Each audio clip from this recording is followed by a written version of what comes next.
I just want to start today by saying wow and thank you. I think giving thanks is important, so bear with me because I've prepared a little list and a message for everyone here today. I want to thank everyone who promoted this event and shared the word so quickly. I want to thank each and every one of you. I'm a little emotional. For coming here today to show your support.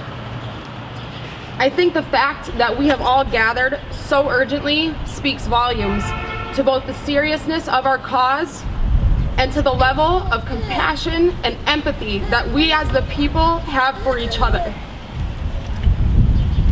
We are in this together.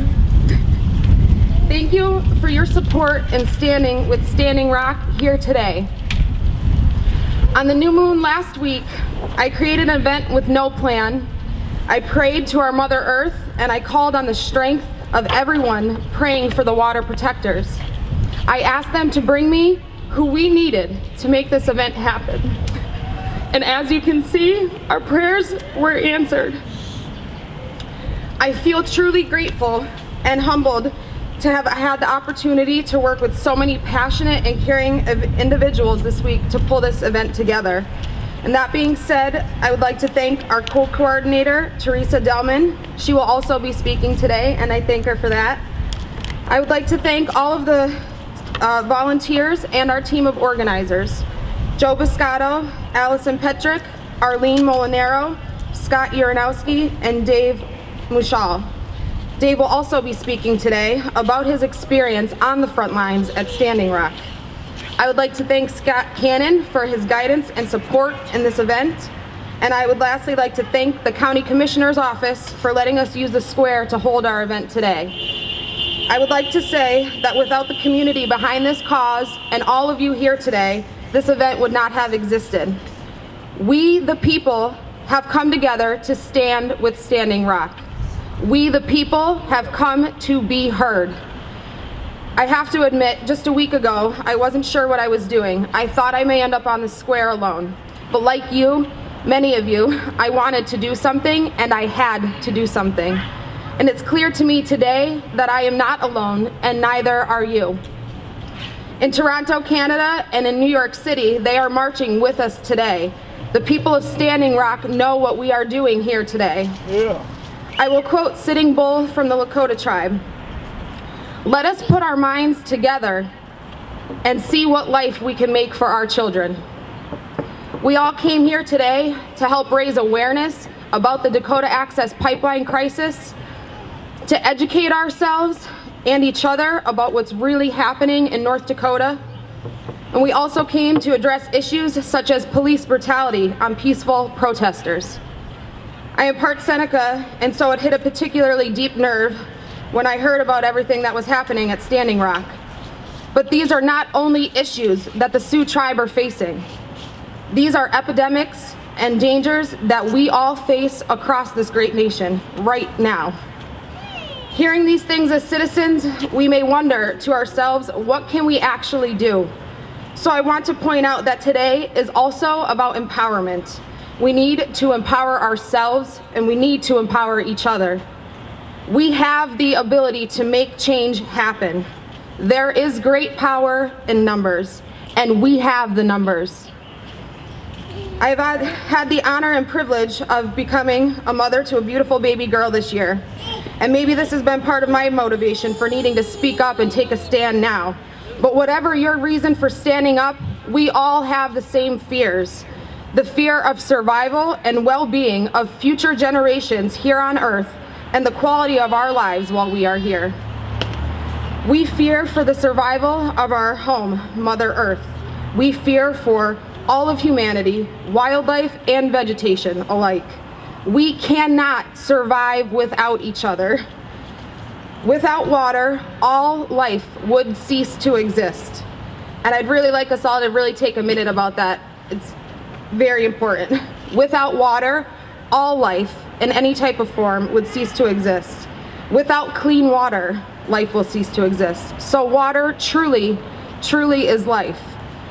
I'd like to use another quote. This is from John Hollahorn, also from the Lakota tribe. Someday the earth will weep, and she will beg for her life. She will cry with tears of blood. You will make a choice. You will help her or let her die. And when she dies, you too will die. And now I know that's a very powerful statement, but it is the true danger that we are facing now. And we have that choice now. We have the choice to stand up together and change our fate. We can choose to come together to save our home now. I'd like to take this opportunity to remind people today that our cause and our fight does not end here. It doesn't end with the Dakota pipeline, and it does not even end with the election. We have to keep the momentum going. We have to come together to stand up against big oil companies, big banks, and politicians who do not support our well-being or our values. We have to speak up for all people, our land, and our water. Our fights with social justice and equality are not over, and we must never give up. We see here today that we are not alone and that people want change. Let us continue to raise awareness and let our voices be heard. We must fight for future generations as our ancestors have done for us. We are the generation that needs to make the change. We have the right to vote. And again, we have power in numbers. Let us educate ourselves and get to the polls. Our voices need and deserve to be heard. We need to especially vote in local elections. We need to vote for people who again support us, care for our well-being, and are in alignment with our values. And to those of you who have been fighting the good fight against fracking, big oil, big banks, and corrupt politicians for years, I beg you, do not give up. Hold on and keep fighting. The time is now. We are here and we will be heard and we will not back down. I was worried about people's morale if we don't win the battle with the DAPL. And my friend Teresa here reminded me, we cannot lose. We are already winning. People all over the nation and all over the world are standing with Standing Rock. They are all supporting clean water in the United States for our citizens. To quote Mahatma Gandhi, first they ignore you, then they laugh at you, then they fight you, and then you win. We cannot afford to back down now. We have to continue to stand united through our struggle. Please take what you learn here today and spread the word. Take action for Standing Rock and for your own local communities. I hope you all leave here today feeling educated, empowered, and ready to take the actions necessary to make the changes that we so desperately need for ourselves and future generations. I just want to thank you all again for coming. That's it. We're going to start our speakers now. First up, we have Dave Mushal from Blakely, PA, and he's going to talk about his experience at Standing Rock. Here's Dave.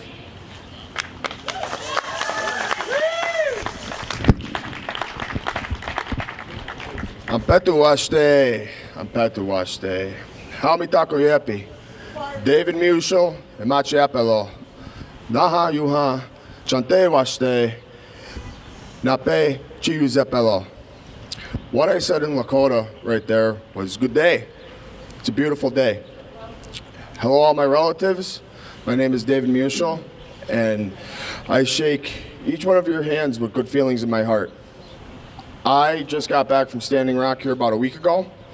My brother-in-law and myself, we were both out there, and we got the call, and I just felt in my heart that I had to go out, and he very willingly joined me. And with that, it was truly an amazing experience to see so many different people, and I say people, I mean human beings, come together. Doesn't matter your race, your religion, your creed, your background, none of that. They're all there for the sacredness of the water. They're all there defending the sacredness of their land. And it's a very, very emotional experience. You know, I try and take away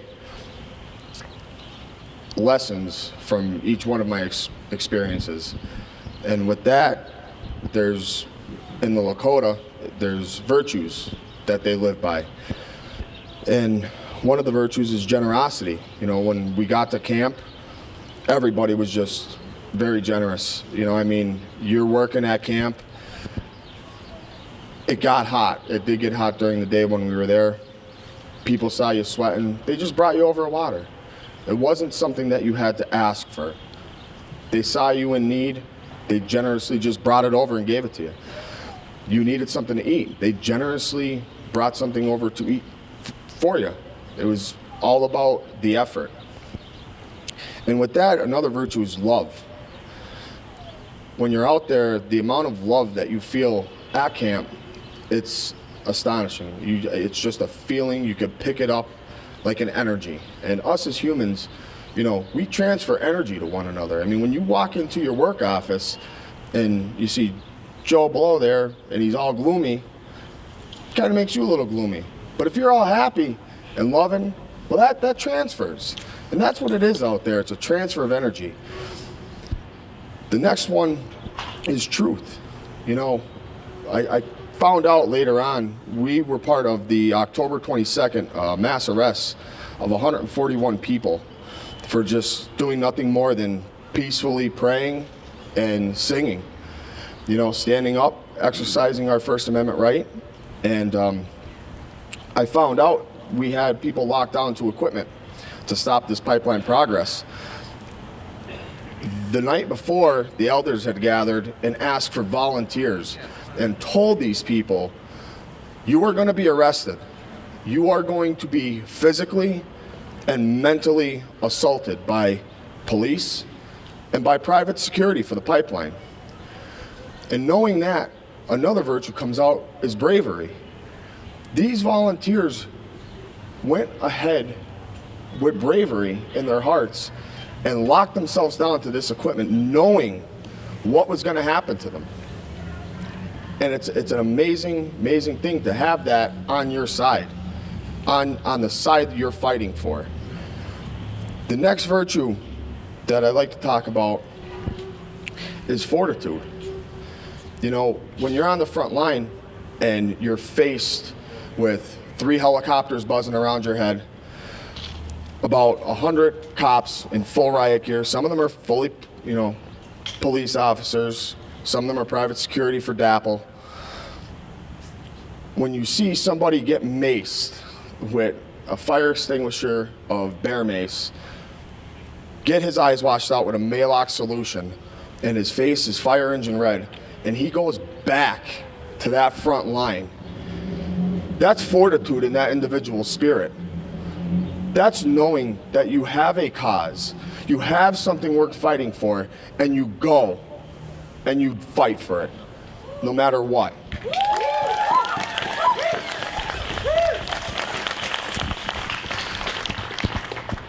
With that, the next thing, and it's probably one of the biggest things, is perseverance. You know, to go through that on October 22nd, to see our people, everybody, human beings rounded up like cattle and arrested, beaten, maced, to see that, I was fortunate enough to escape with a couple others, and I did. I mean, I'm going to be perfectly honest with all of you. I was sitting on a hill, just winded from running, and I started to cry because it was just such an emotional experience to go through. And an elder came over to me, and he handed me a bottle of water, and he said, you know, there's no reason.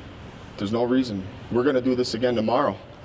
We are going to go, and we are going to go forward and fight tomorrow too.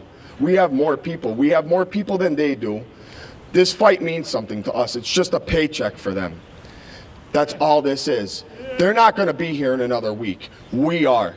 We're going to come and we're going to stay here through the winter, so there is nothing to cry about. And I said, you know what? You're absolutely right. You're absolutely right. With my experience, it was so very humbling to see all these people, thousands of people, just fighting for clean water because they want clean water. They're not asking for the world. They're asking for this pipeline not to go under a major water source for 18 million people. Like, it's a little tough to wrap your mind around, but 18 million people rely on the Missouri River for a clean water supply. And this pipeline just doesn't care. They don't care about desecrating sacred ground where warriors were buried, where warriors fell in battle.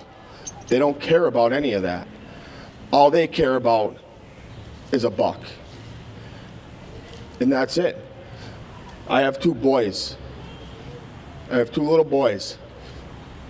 And I felt it necessary to go out and fight this because there is no reason why we cannot have sustainable, renewable energy where we don't have to pull out death from the ground. We don't have to pull out a black substance that has been dead for millions and millions of years to burn in our homes.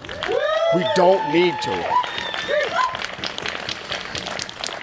With my closing, Standing Rock is a major fire right now.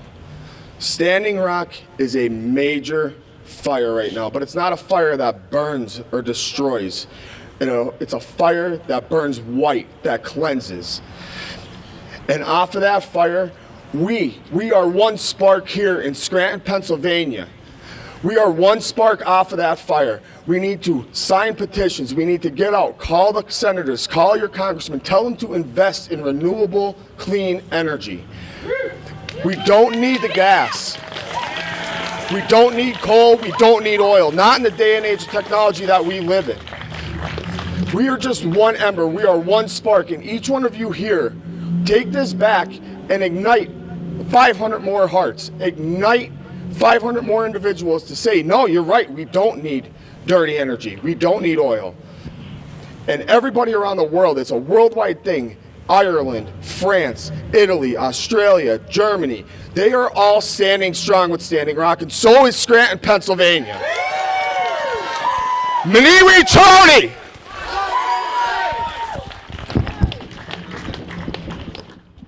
Okay, up next we have Steve Jarman. He was also at Standing Rock and would like to share a word with us.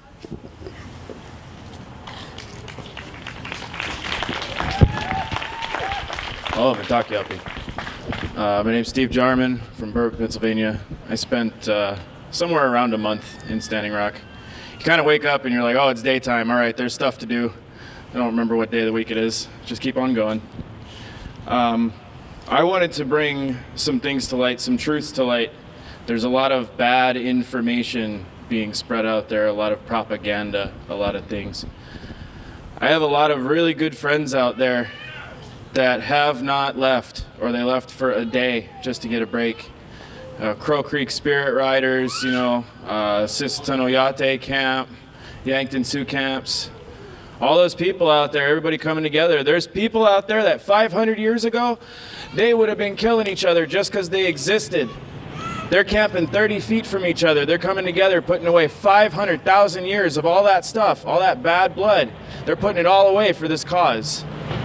And because they started doing that there, everybody started standing up all over the country, all over the world. But people need to know that there's a lot of human rights violations going on out there. The people, our people, unarmed, armed with a song, a feather, and a prayer. They're getting beaten, they're getting pepper sprayed, they're getting thrown to the ground. I was out there, I seen a 91-year-old woman smashed on her face to the ground. It's horrible. It's horrible that humans treat each other this way.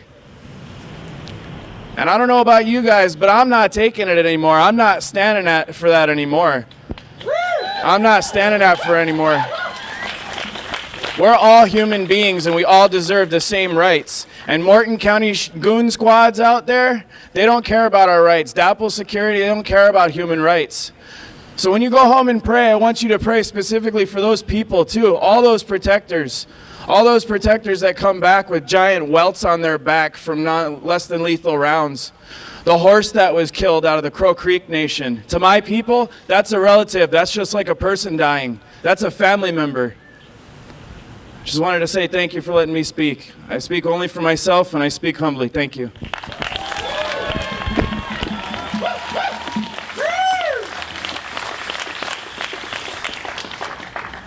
Thank you.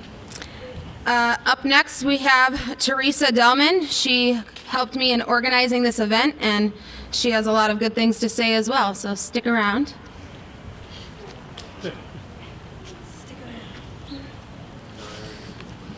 This mic is not short person friendly.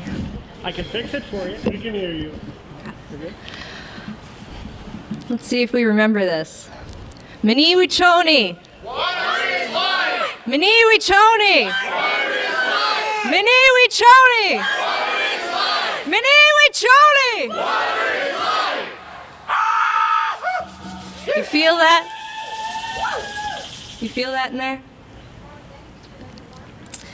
Whether you've been following this issue for months or just found out about it last week, a flame was sparked within each and every one of us. When the call came for Scranton to stand with Standing Rock, our flames compelled us to come together and answer. We are all here today standing with Standing Rock for many different general and personal reasons. I genuinely wish that I had the time to sit with each and every one of you to hear your stories, to hear your individual reasons for being here today.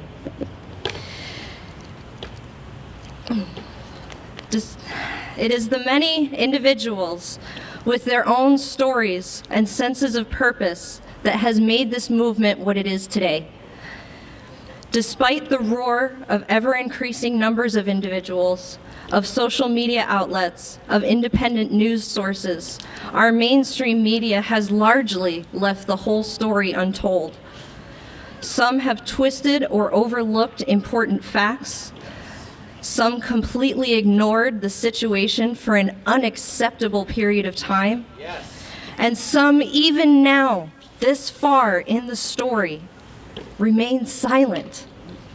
There are still news outlets that people rely on that when you search the phrases Dakota Access Pipeline or Standing Rock Sioux Tribe on their websites, you come up with nothing.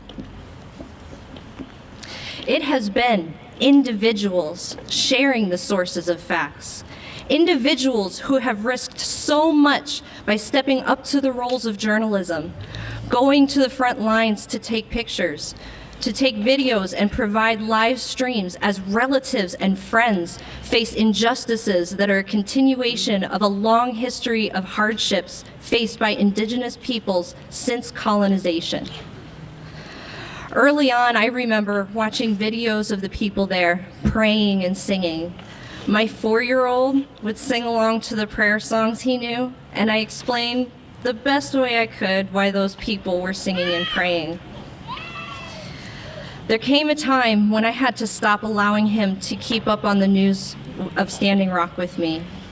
I simply could not let him continue to watch when things began to escalate. So much has been happening that shouldn't, and I didn't know how to explain such horrors to him. I kept watching. I felt a responsibility to know what was going on and to make sure that the truth of it was spread. I don't even have the time to tell that whole story. I don't have the time to fully illustrate the evolution of the sounds coming from the other side of this fight. The song and prayer is still there, but from the other side has come the sounds of barking dogs, the hiss of pepper spray cans, the horrifying cracks of less than lethal rounds, the deafening pulse of sonic weaponry. Amidst the song and prayers of protectors has also come cries of outrage, pain, and sorrow. It hurt to see these things. It hurt to see human beings treated in that way by other human beings. It is individuals who have done what is right and made the truth available, who have shown us what is happening there. It is individuals all over the world saying, Mini Wichoni, water is life, and standing with Standing Rock. All of us, all over the world, with that flame inside us, united. This energy within us, this purpose we have found. I ask you now, win or lose, will you let it die with this pipeline?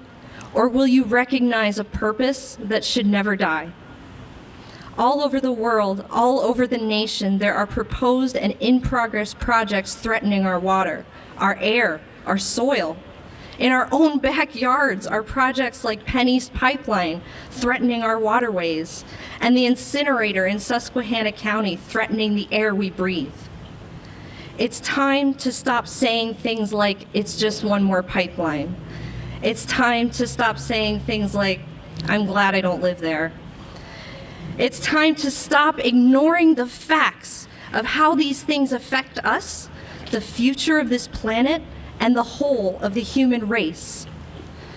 Change has to begin somewhere. It doesn't happen overnight, but it can begin with us.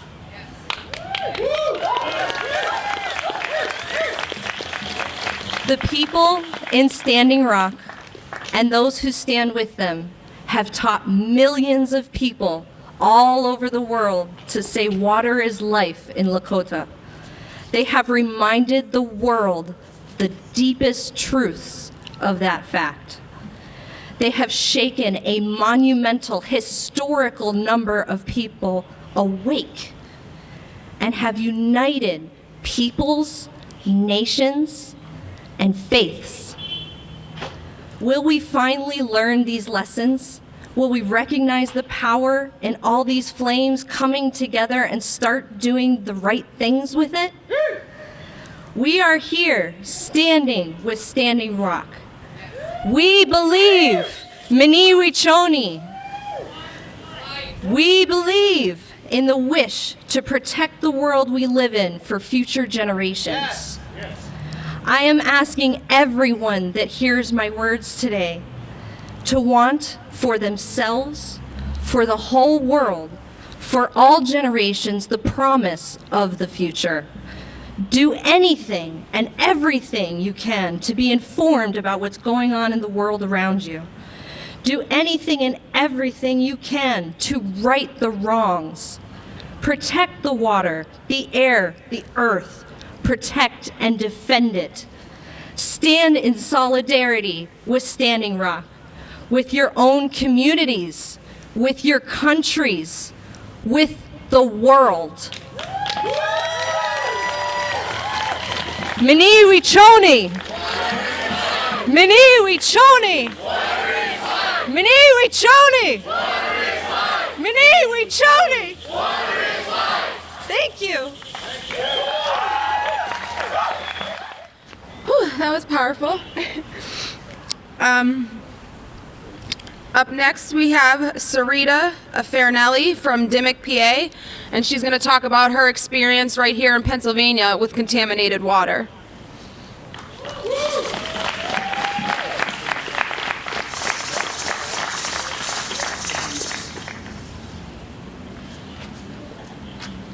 Hi.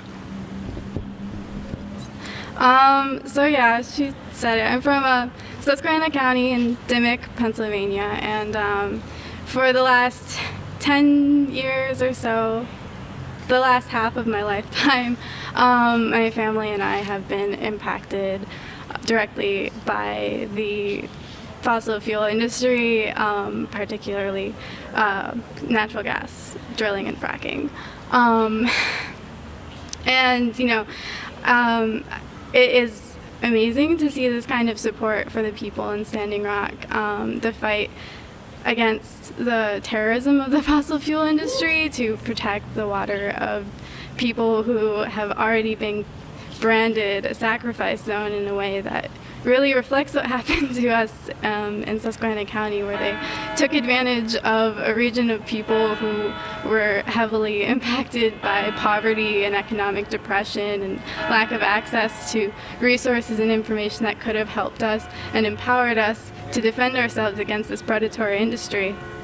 But instead we lost that battle. We lost the battle for clean water, and a lot of us are still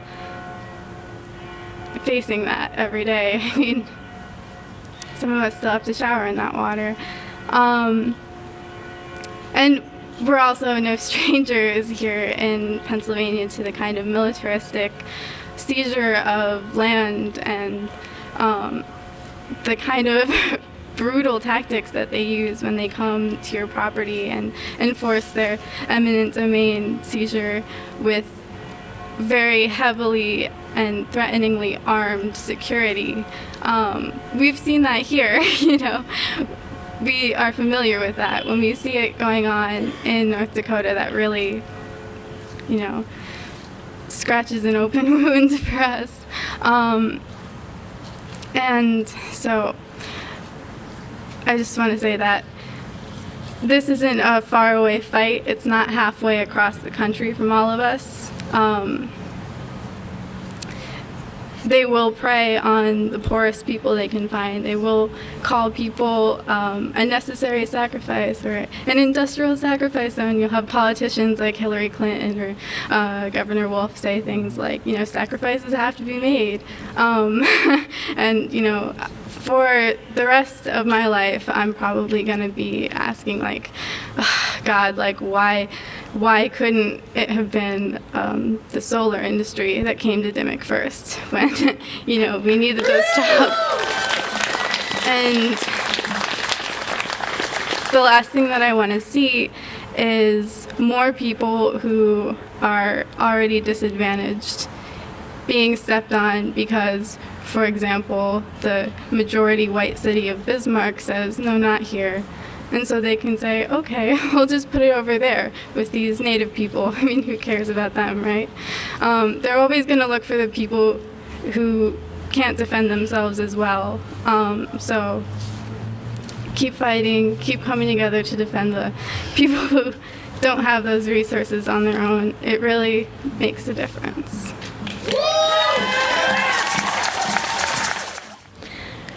Up next, we have Mr. Bob McDonald. He is running for state legislator, and he would like to speak with us today about his support in Standing Rock. Thank you. I'm here to stand with Standing Rock. Is anybody here else here to stand with Standing Rock?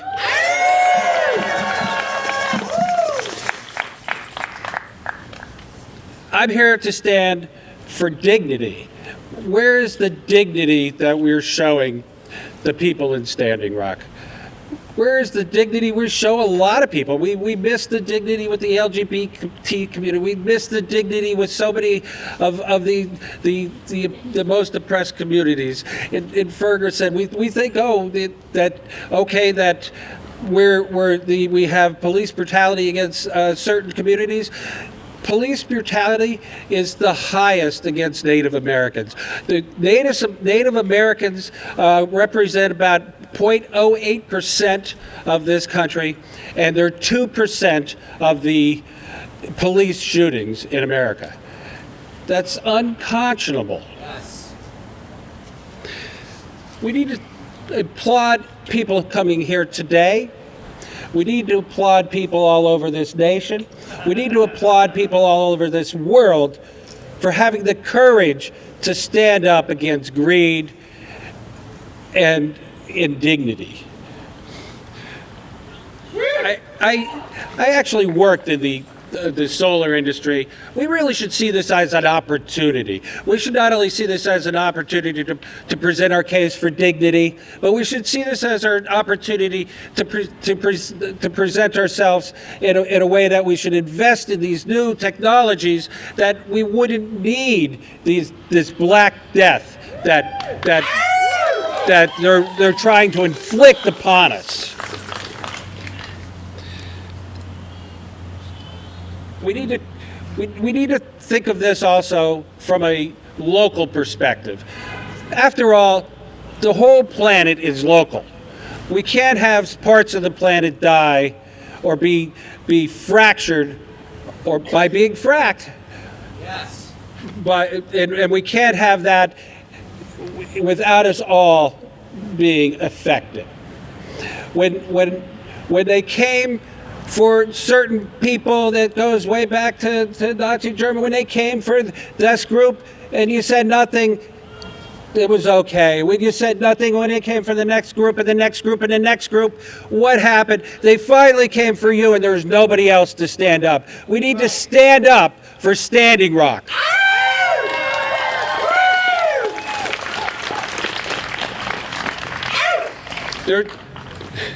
You know, the clean water is one of the most dear things to me. It's the most important thing. I mean, we need to stand up for the people of Flint, Michigan. Yes. We need to stand up for the 22 communities in Pennsylvania that have worse water quality, worse lead levels than Flint, Michigan. Yes. We need to stand up when industries fail us and pollute our waterways. We need to stand up and hold them responsible. Yes.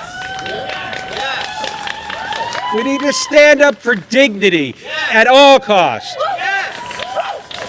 I was advised not to come here today. I'm in the middle of this election. The election is coming up very soon. But it's never the wrong time to do the right thing. Let's stand together. Let's stand up for the Native American people and Standing Rock and the Standing Rock Sioux tribe. Mary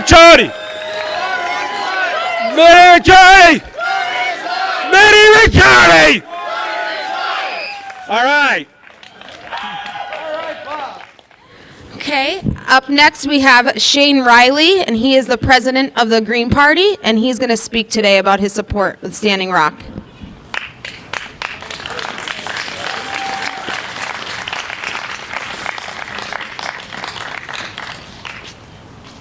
Hi, everybody.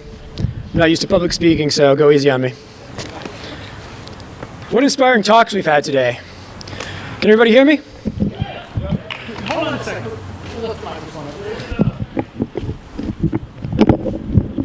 Thank you. Thanks. Well, what inspiring talks we've had today. So thank you, Tana. Thank you, Dave, Scott, Teresa, Sarita, and Bob for coming up here and talking to everybody. And thank you, everybody, for coming out and joining us today. So give yourselves a round of applause.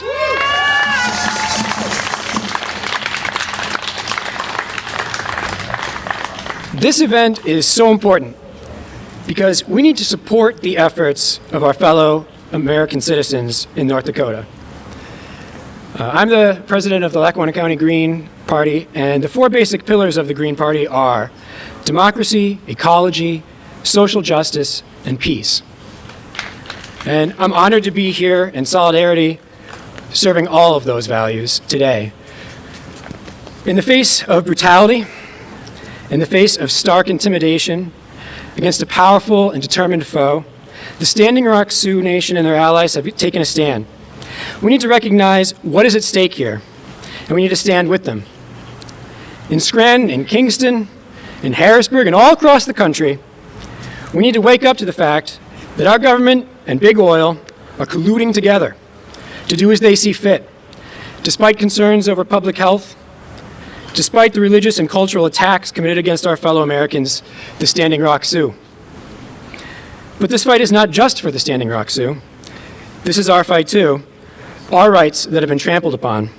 It is our Constitution and our liberty that is under attack today in Standing Rock. Thank you. This nonviolent struggle, I should say nonviolent on the part of the protesters.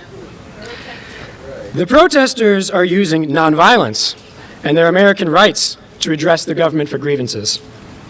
But we've all seen from the media with our own eyes the excessive force that has been employed against them, against us.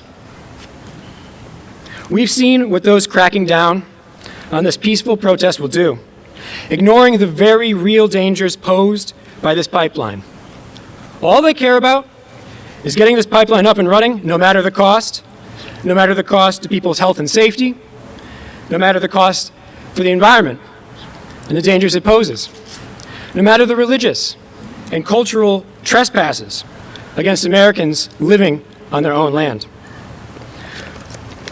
We have seen the open attacks on Americans exercising their rights, and even attacks upon our own free press, who went out to Standing Rock, and this is appalling.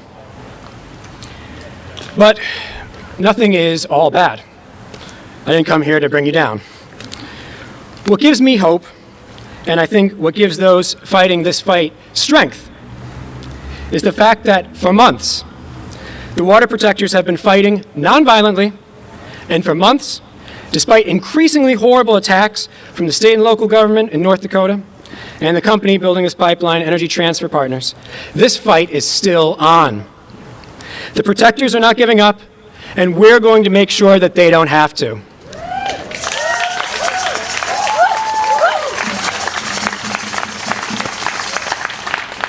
I think we can and should take strength from those who are fighting on our behalf there, and we can send them strength back.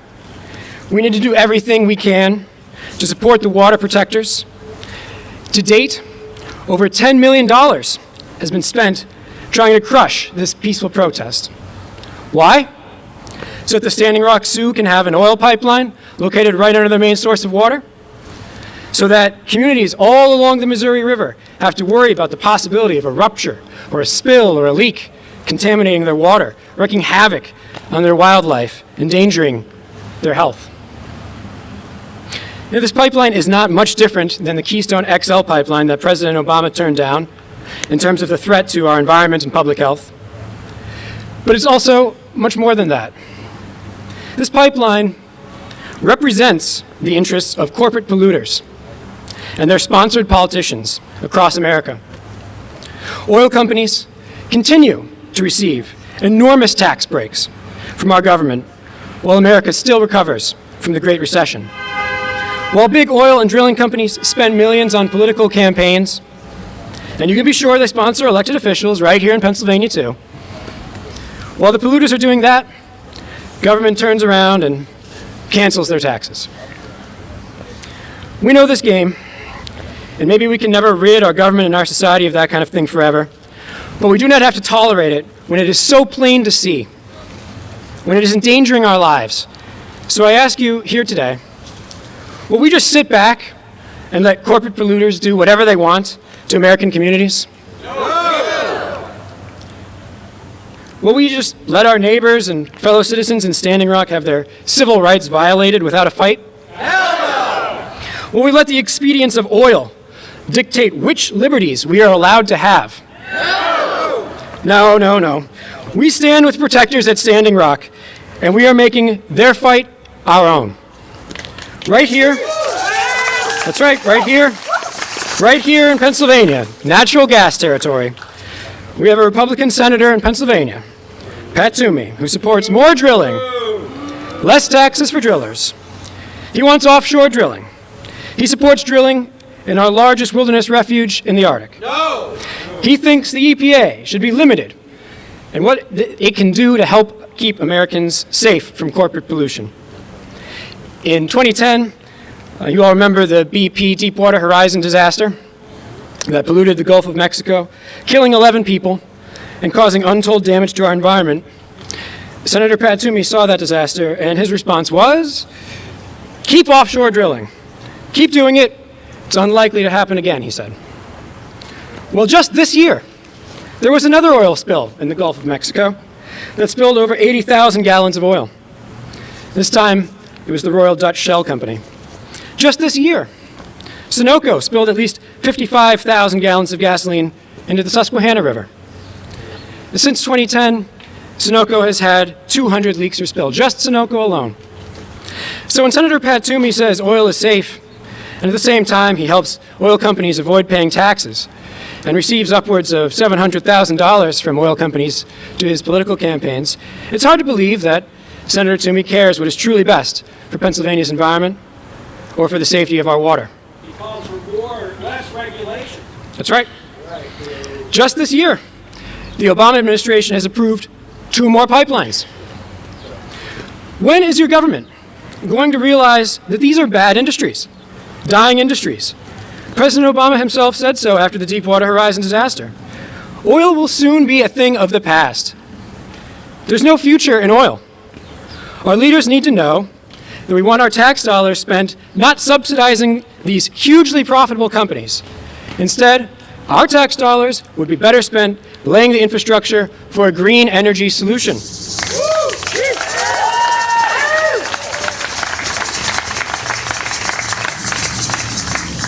When I look at the deplorable conditions that peaceful citizens have endured just for voicing their opposition to this pipeline, when I see the underhanded tactics of the corporate polluters and their allies in government, when I see our free press attacked in the normal course of doing their jobs, I'm outraged, and I want action just like all of you.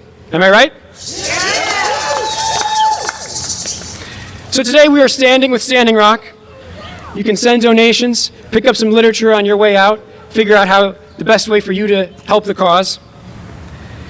And we can continue to help Standing Rock fight their good fight, continue their efforts in the face of oppression, adding our voices to their call, asking our fellow citizens to embrace a green energy solution.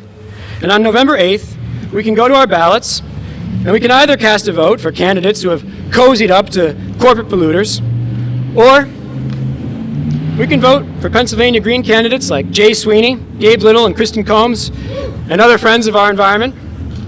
We can keep looking forward to a green energy solution, such as the Green New Deal that Dr. Jill Stein proposes, to completely transform America to 100% green energy by 2030.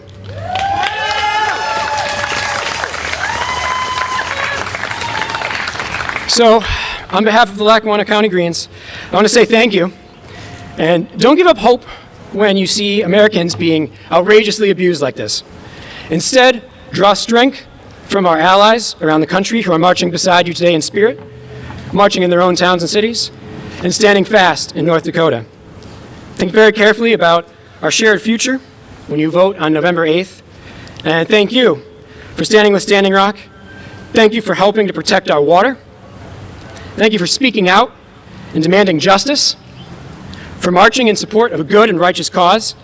This is our fight, and we will win it in Standing Rock, North Dakota, in Bismarck, North Dakota, in Scranton, Pennsylvania, in Harrisburg, and in Washington, D.C. Thank you.